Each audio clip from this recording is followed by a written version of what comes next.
the worst things about chartered accountancy or the not so glamorous things about chartered accountancy. Hello guys, and welcome back to my channel. If you are new here, my name is Nigi Wengobo and I am a chartered accountant by profession. So if that's your kind of vibe, make sure that you stick around.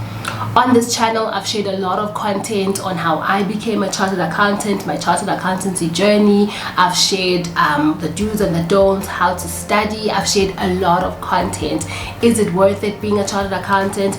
But I feel like I haven't really highlighted some of the worst things about being a chartered accountant, and that's what this video is all about. Some of the not so glamorous, but it's not really glamorous, but some of the not so great things about being a chartered accountant. So the first one is that people think you are moneyed. I don't know why, but people think that chartered accountants just have all the money. Just because you work with money, it doesn't mean you have all the money. But yeah, it's just an assumption that everyone is moneyed. But I guess because of the earnings potential, where like a lot of CFOs of listed companies are chartered accountants by profession, then you assume everyone earns CEO salaries. Can't you? No, reel it in.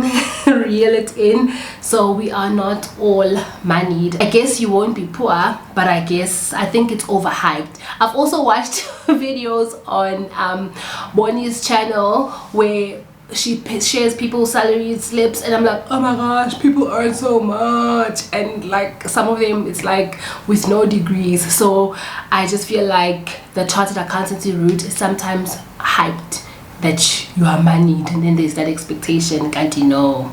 No. The second thing that I really don't like about chartered accountancy, and I experienced this especially at the beginning, is that you only use a fraction of what you learned. You learn this much and you use this much. I know when I got to my articles, I was just like, I'm doing these financial statements. I was doing financial statements. I'm doing these financial statements. I'm calculating the tax. I know technically how to treat such transactions. And it's like, no, technically you need to go to the technical accounting department, get their sign off. They're the ones who are going to do that line. Tax, go to the tax department. They need to sign off. They'll do that line. Even operating expenses, go to there. They'll give you, it's like, you are a small fish in a very big pond. You do a very small percentage.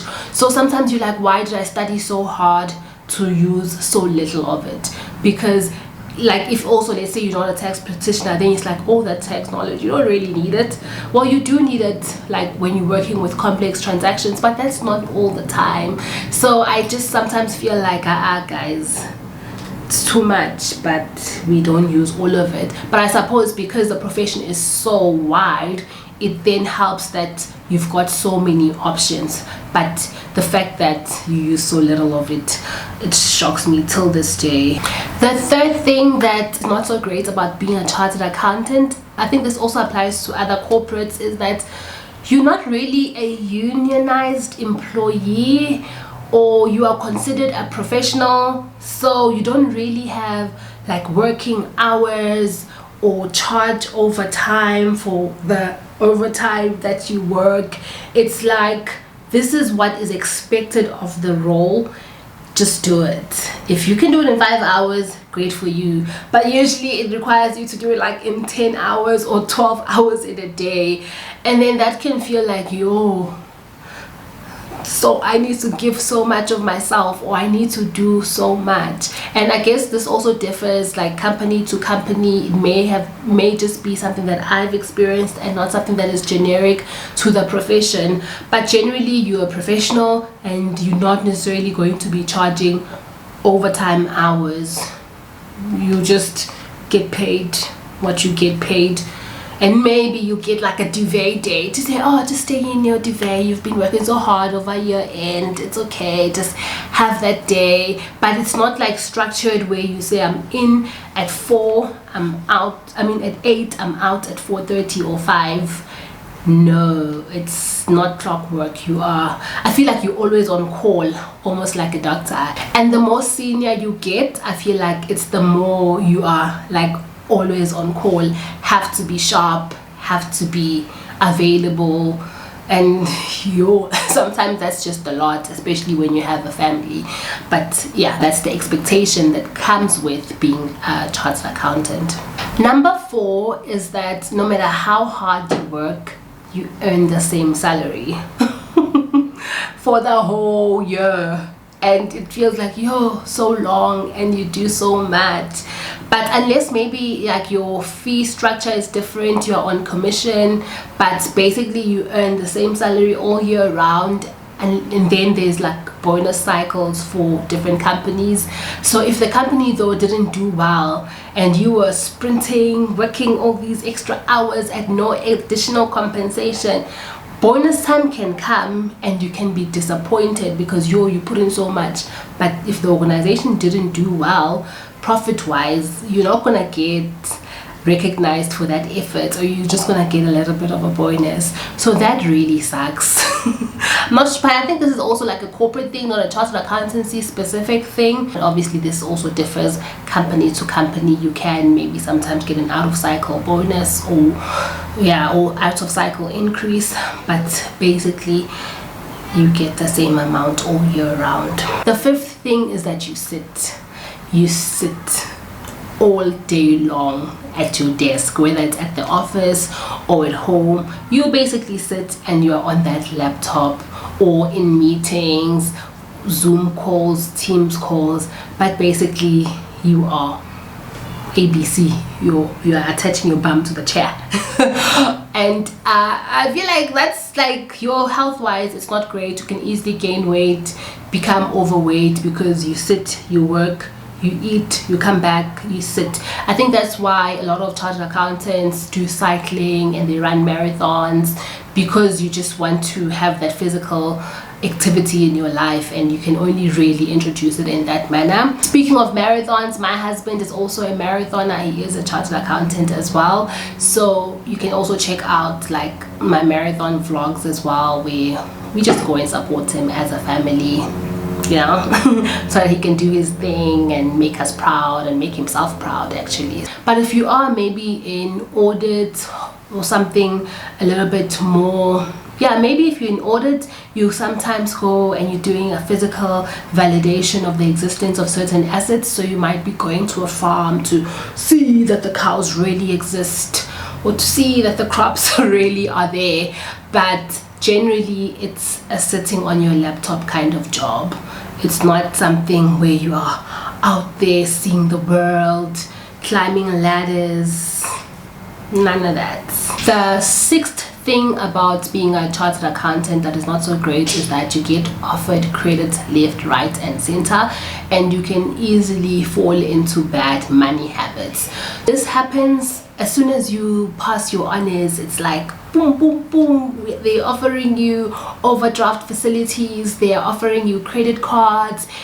Like everyone just knows your earning potential. They're offering you private banking even though you haven't reached the private banking earning thresholds, but they just want you in because they know your earning potential. So this on its own can hype you up, and you can end up living above your means. You can end up having this lifestyle that's not really equal to your earning at that point in time, because maybe you're still a trainee or you are newly qualified. So I think the throwing around of credit is not a great thing. It's one of those things that make you feel like you have made it, and you can easily lose your way when it comes to your finances, where you can end up not budgeting, or budgeting based on income, on money that you have access to, but that's not yours, that you still need to pay later on. And that sometimes just forms bad habits of now being someone who's reliant on debt, or you have debt payments that you need to pay because you've committed to all these things just because they know your earning potentials.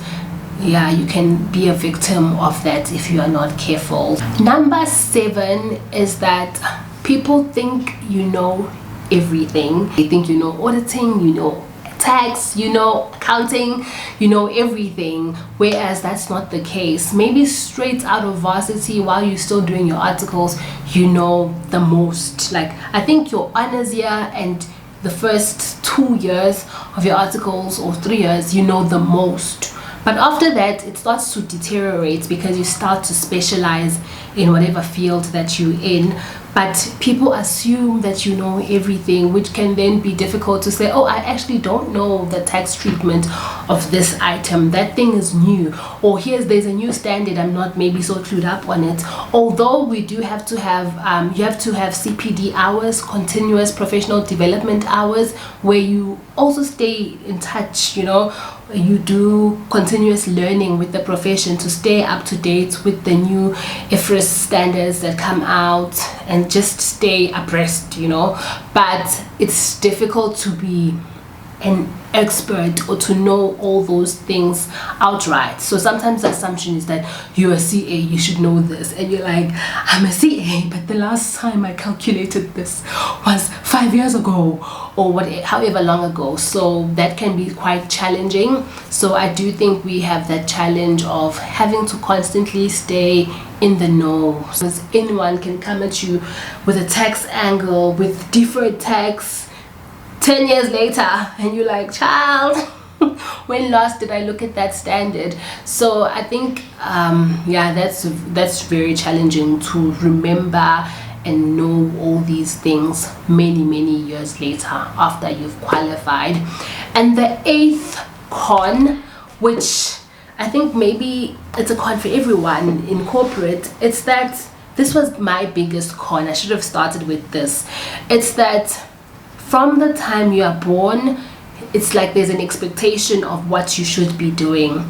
And especially when it comes to schooling, you go to preschool, you go to grade R, you go to grade 1, then you start high school, grade 8, then first year varsity, honors, first year articles, board exam 1, board exam 2, and then third year articles, you wrap up. Then it's like you are set free to the world. The world is your oyster, you're told, and you're like, what do I do?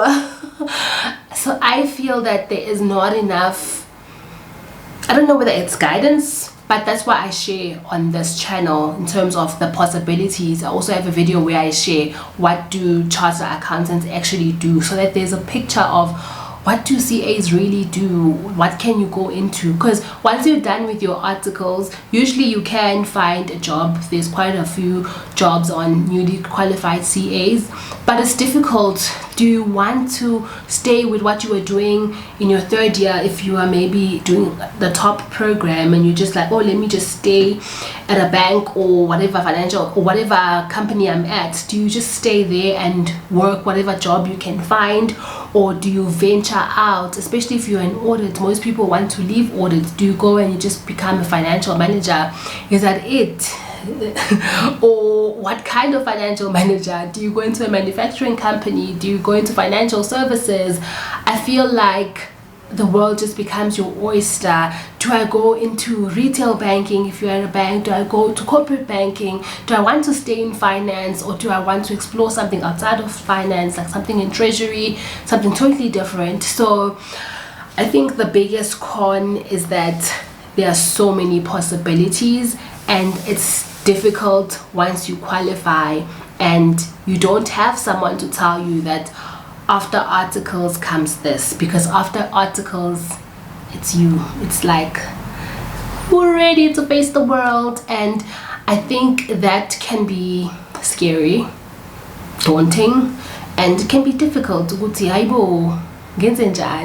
Yo, and you can find yourself a year in, you're like, I don't want to be a financial manager, I don't want to be in treasury, what next? And usually you are judged on the role you just finished now. So everyone looks at what is your experience after qualifying, and it's almost as if every job needs to mirror that or be around that. And you can be like, no, I want to try being a tax specialist, and people are like, that's not what you've done though. So I feel like it can be difficult to move around and to really know what exactly do you want to be, because chartered accountant is just a designation that opens up doors for you, but once you're in there, you need to choose the particular door or path that you really want to explore and flourish in.